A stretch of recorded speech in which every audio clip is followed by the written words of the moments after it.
Hello again, everybody, and God be with you. I hope you're keeping well and keeping occupied. Well, this week's story from the Bible Baddies is from the New Testament. It's called The Greedy Taxman's Tale. And this, at least, is a story about a madman who ends up learning the area of his ways. And this is how Bob introduces the story. Nobody likes to pay taxes. But when the taxes go to an oppressive, occupying government, and when the tax collector charges far more than he should just to line his own pocket, then it makes paying taxes that much harder to bear. That's how it was in Palestine when Jesus lived. The Jewish people were ruled by the Romans, who had conquered them many years earlier. And their taxes enriched not only their conquerors, but also local tax collectors, fellow Jews who profited by collaborating with the Romans. So tax collectors were the bad guys. And you can understand why they were hated and despised and lumped by polite society with the lowest of the low. But Jesus didn't look at it that way. He spent a lot of his time with folk who were considered bad, and he received his share of criticism for that. Yet he kept on doing it all the same, because he believed that no one was out of reach of God's forgiveness and life-changing love. Not even greedy tax collectors like Zacchaeus. He loved the sound of coins, the ringing and the jingling as they rained out of his cupped hand, the clinking and the clacking as they struck the wooden table, and the soft shoop, shoop as he slid each one into its pile. He loved the sound of coins, so there was no better time than counting time. And his servants had strict instructions that he was to be left alone, in peace and quiet. Instructions that they were more than willing to keep, for he was a hard and miserable master, even at the best of times. Drop a cup or rattle a pot or, heaven forbid, break a bowl or a pitcher, and an angry "quiet" would echo from the counting room. And so his servants tiptoed around the house at this time of day, terrified of making even the slightest noise. Their fear and their anxiety meant nothing to him, however. His servants were, after all, no more than coins as far as he was concerned. 5 coins for the cook, 2 for the maid, and 1 for the boy who minded his donkey. And names? What was the point of learning names? They never stayed that long. And anyway, it was the coins that mattered. The coins he took from the citizens of Jericho. The coins he passed on to the Roman government. And, most important of all, the coins he kept for himself. That was the sum total of the tax collector's life. As for multiplying friendships, well, that was simply not prudent, for friends would only use the relationship to wriggle out of their obligation. And adding acquaintances, that was no more likely, for what time was left when the collecting and the counting was done? And who would want to be seen with a Roman collaborator anyway? No. Taking away the hard-earned money of Jericho and dividing the piles between himself and the Romans, that was what mattered. And the coins. The sound of counting coins. But one day there came another sound. The sound he couldn't ignore. The sound of laughter and cheering and crowds. And the tax collector was quick to react. "Quiet," he shouted. But the sound did not go away. "Quiet, I said," he shouted more loudly, and still the sound would not cease. "Quiet!" he shouted a third time, as loudly as he could, banging his fist on the table and sending a tinkling quiver through the coins. Quiet! I need quiet! At last the door creaked open, and a frightened whisper crept into the counting room. We're very sorry, master, but there's nothing we can do about the noise. It's coming from the street. Then clear the rabble away, the taxman growled. I have work to do. I need quiet. But, sir, the voice pleaded, it's not just a few people. Everyone is out there. Everyone in Jericho. Another holiday, I suppose, groaned the tax collector. Then he launched into a tirade that the servant had heard 100 times before. These people, they complain about paying their taxes. It's a day's wage, they moan. How will we feed our families? But give them a holiday, and they'll gladly lose a day's wage. The hypocrites. But it's not a holiday, sir, the servant answered. It's Jesus, the teacher and miracle worker. Jesus has come to town. The tax collector groaned again. If there was one thing he hated more than noise, it was religion. It wasn't just the long list of rules, the do's and don'ts that would put any self-respecting taxman out of business. No, it was the money. A coin for the priest, a coin for the temple, a coin for the sacrifice, a coin for the poor. And soon there were no coins left. Again, he just couldn't understand the hypocrisy. The people hated him for what he took, but they were glad to give up 1/10 of what they earned and more, so that priests, who were already fatter than him, could grow fatter still. I have no time for religion, the taxman shouted. I have work to do. Ah, but Jesus is different, said the servant, thinking fast and hoping to win a little favour. They say he's the friend of tax collectors. A friend of tax collectors, sneered the taxman. That'll be the day. And he slammed the door shut, nearly smashing his servant's nose. And yet, as he sat there and counted, the taxman's curiosity grew. A religious leader and the friend of tax collectors? He wondered. How exactly does that work? And then the tax collector grinned.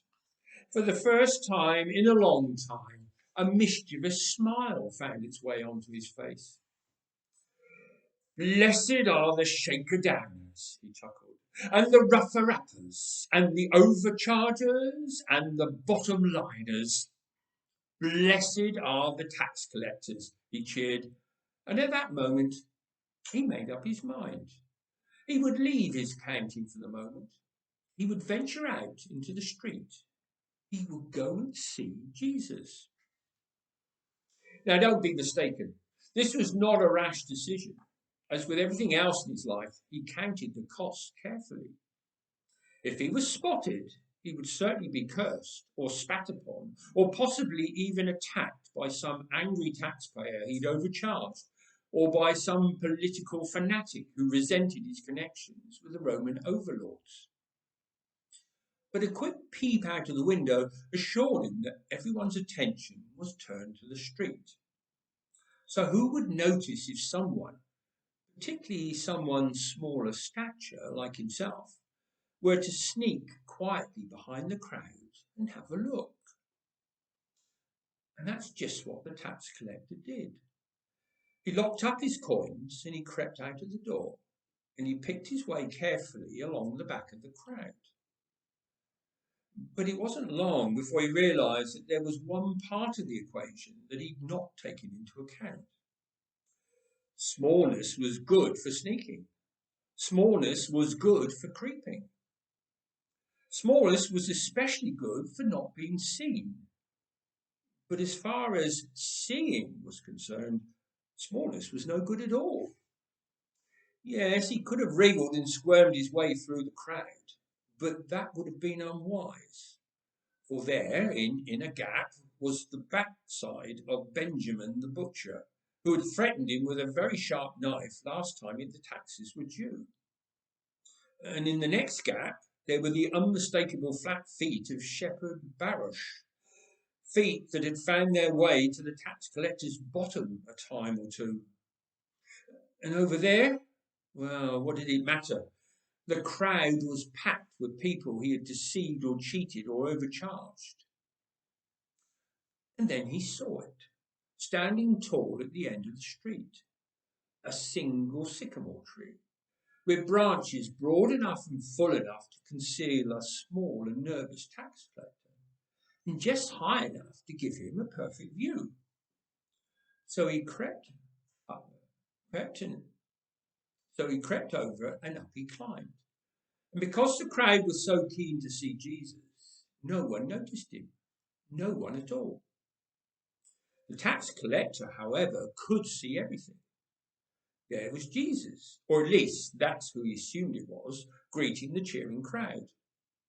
And there were the town dignitaries, of course, the rich and respected ones, pushing their way to the front, who knew what they were saying, even though he was too far away to hear. Come to my house, Jesus. Eat at my table, Jesus. Visit my house, Jesus. There was nothing hospitable about this, of course. Each and every one of those hypocrites was just anxious to hear the oohs and ahs of the crowd when this famous holy man agreed to honour their house with his presence. But as the tax collector watched, the most remarkable thing began to happen. With every greeting, with every request, Jesus gently shook his head. No, thank you. Is he leaving town so quickly, the tax collector wondered? Or has he already made some other arrangements? If not, he'd better make up his mind soon, for he's almost at the end of the street. And at that very moment, Jesus stopped, and he looked up, and spoke one word, and one word only. Zacchaeus. The tax collector hardly knew what to do. He thought he was hidden. He thought he was safe. And besides, it had been so long since he'd heard his name spoken, it hardly seemed as if it belonged to him at all. The servants called him Sir, and the townspeople had their own selection of names. And as for anybody else, well, there wasn't anybody else. Not until now, anyway. Zacchaeus, Jesus called again. Zacchaeus, come down. And with that, the crowd began to mock and to point and to howl. The tax collector? Look, the tax collector is up the tree. But their laughter collapsed into stunned silence as Jesus' next words. Zacchaeus, he said again, I'm coming to your house today. Leaves against leaves. That was the only sound as Zacchaeus climbed slowly down the tree.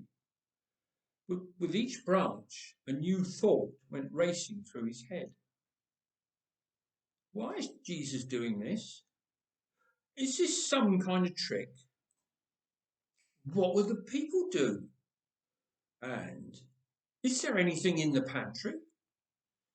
It had been ages since anyone had visited his home, so Zacchaeus simply muttered, come this way, and hoped that he could remember what to do. As for the crowd, their surprise soon turned into something uglier. He's a thief! He's a cheat! He's a sinner, the crowd complained. Why is Jesus eating with him?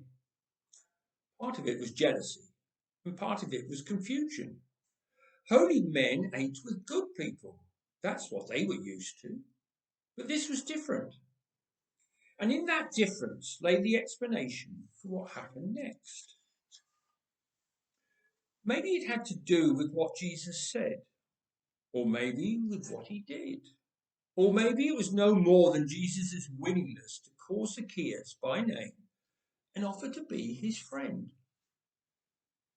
But when dinner was over, Zacchaeus came out of his house again, not creeping, not sneaking, but standing tall, or at least as tall as he was able to. I have something to say to you, he announced to the crowd. Something to say to you all. I'm sorry. I'm sorry for cheating you and deceiving you and making myself rich at your expense. And then he waved his hand, and his servants came out of the house as well, carrying bags of coins.